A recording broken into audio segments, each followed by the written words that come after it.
मैं हूं doctor BK Paliwal. प्रातःकालीन शुभ विचार श्रृंखला के इस अंक में आपका हार्दिक स्वागत करता हूं। आज का चुना हुआ विषय है कल्पना शक्ति। मन की आंखें। प्रकृति ने हमें मन की अनंत शक्तियां दी हुई हैं। उनमें से एक है कल्पना शक्ति, जिसको हम चाहे मन की आंखें कहें, चाहे हम प्रकृति ने जो हमें कार्यशाला दी हुई है, मन की कार्यशाला वो कहें, या चाहे हम नए सृजन करने के लिए एक उपयोगी फैकल्टी कहें, जो भी कहें, पर अकल्पनीय क्षमताएं लिए हुए कल्पना शक्ति परमपिता परमात्मा ने हमें सौंपी हुई है। पर प्रश्न उठता है कि क्या हम या सभी लोग कल्पना शक्ति का सदुपयोग करते हैं? उत्तर आप पर छोड़ता हूं।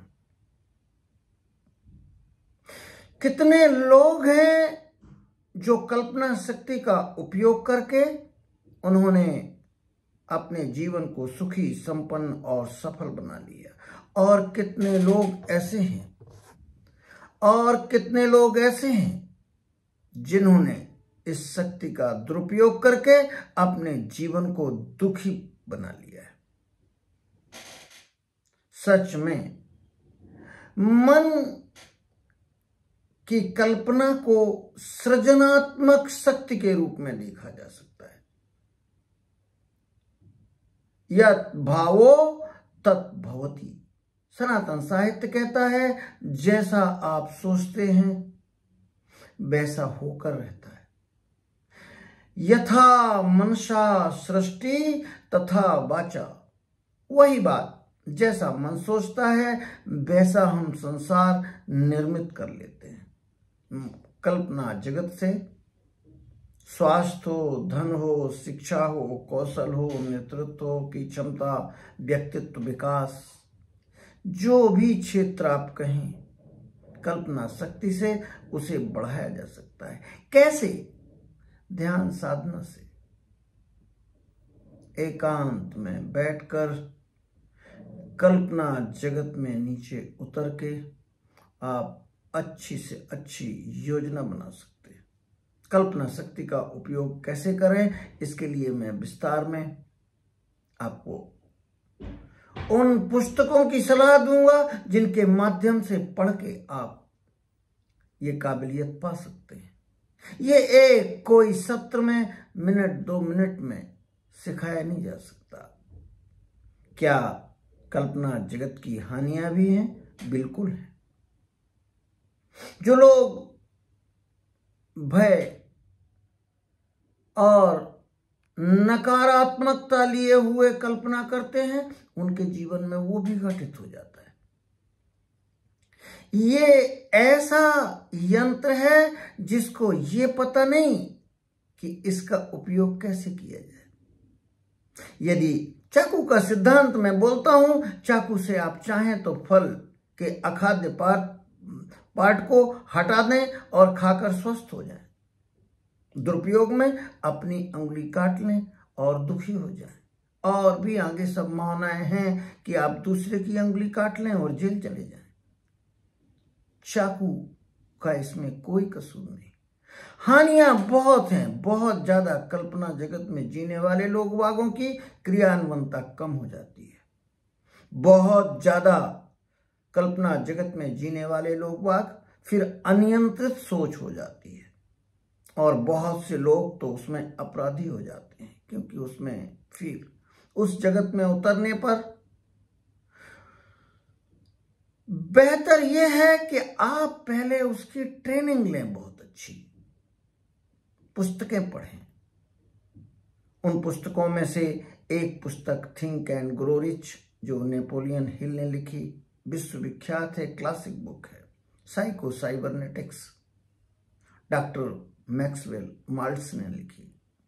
द सीक्रेट, रोंडा वायरने ने लिखी। Awaken the giant, Tony Robbins ने लिखी। The power of subconscious mind, जो जोसेफ मर्फी ने लिखी, ये सभी विश्वविख्यात पुस्तकें हैं। इनके अध्ययन से, साधना से आप वो सब सीख सकते हैं जो आपको चाहिए।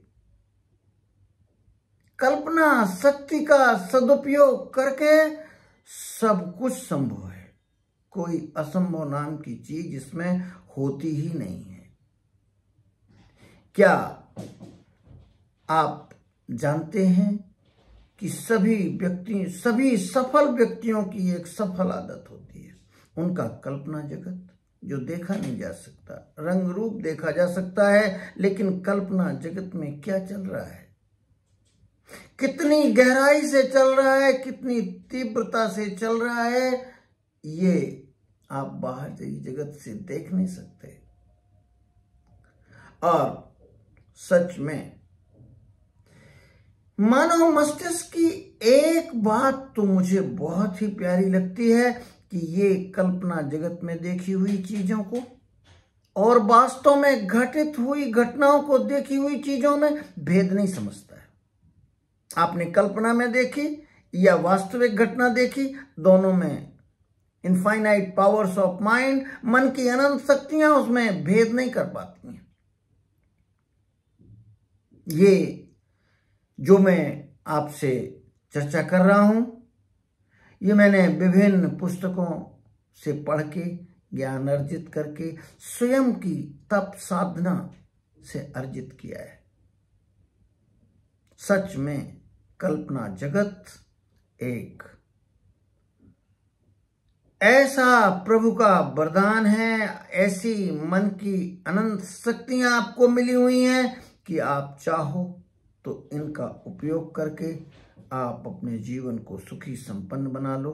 चाहो तो आप इसका दुरुपयोग करके घृणा, ईर्षा, नफरत, प्रतिशोध की बातें बार बार सोचकर आप अपने जीवन को दुखी बना लें। ये ऐसी शक्ति है जो दोनों तरफ उपयोग की जा सकती है। आज इतना ही। पर हां, ये सत्र कैसे समाप्त किया जा सकता है उस विश्व प्रसिद्ध प्रयोग की चर्चा किए बगैर? एक बहुत ही गुणवान साइकोलॉजिस्ट हुए आर्य वेंडल।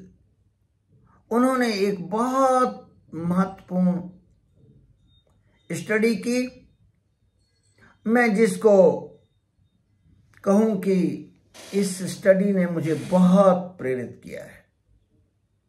कंट्रोल्ड स्टडी थी, छोटी स्टडी थी, 20 दिन चली, 20-20 मिनट के प्रयोग थे। साइकोलॉजिस्ट आर्य वेंडल ने स्टूडेंट्स के 3 ग्रुप बनाए। पहले ग्रुप को कहा गया कि आप फील्ड में खेलिए, भाला बर्छी फेंकने की प्रतियोगिता के ये विद्यार्थी थे। आप खेलिए और जितनी अच्छी प्रैक्टिस कर सकते हो करिए। दूसरे ग्रुप को कहा गया आप कुछ मत करिए, कुछ भी नहीं करना है। और तीसरे ग्रुप को कहा गया कि आप बैठिए और सिर्फ मन में सोचिए कि आप भाला फेंक रहे हैं, और ये आपको छूट है कि अगर आपका भाला गलत जगह फेंका गया और यह टारगेट नहीं मीट कर रहा है तो आप चाहें तो उसे सुधार करके दोबारा फेंक सकते हैं, पर समय 20 मिनट का। इन तीनों ग्रुप्स को 20-20 मिनट का समय दिया गया और 20 दिन ये स्टडी चली।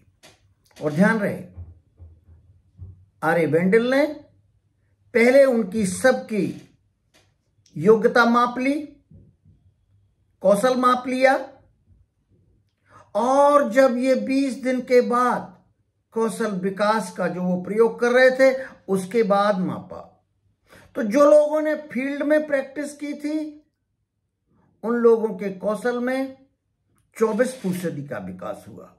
ग्रुप दूसरे जिनको कुछ ना करने के लिए कहा गया था उनमें कोई इंप्रूवमेंट नहीं हुआ।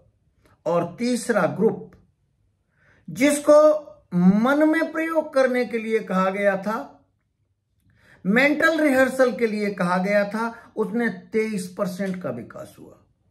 मैं तो मानता हूं 23% और 24% कोई खास अंतर नहीं है, या इनको समान ही कहा जा सकता है।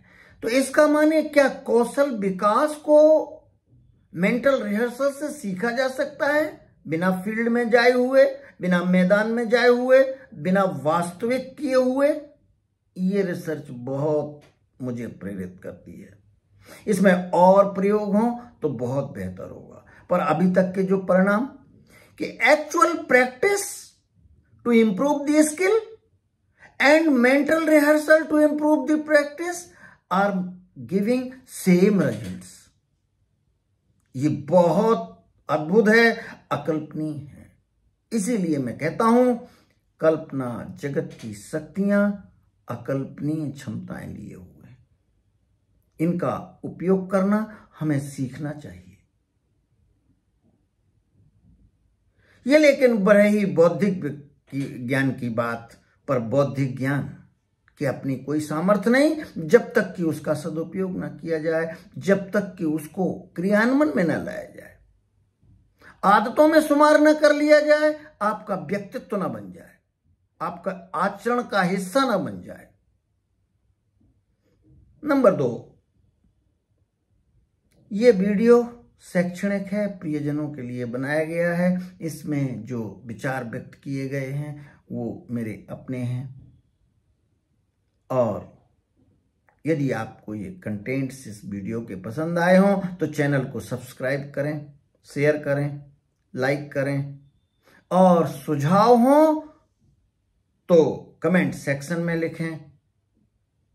धन्यवाद, धन्यवाद, बहुत बहुत धन्यवाद।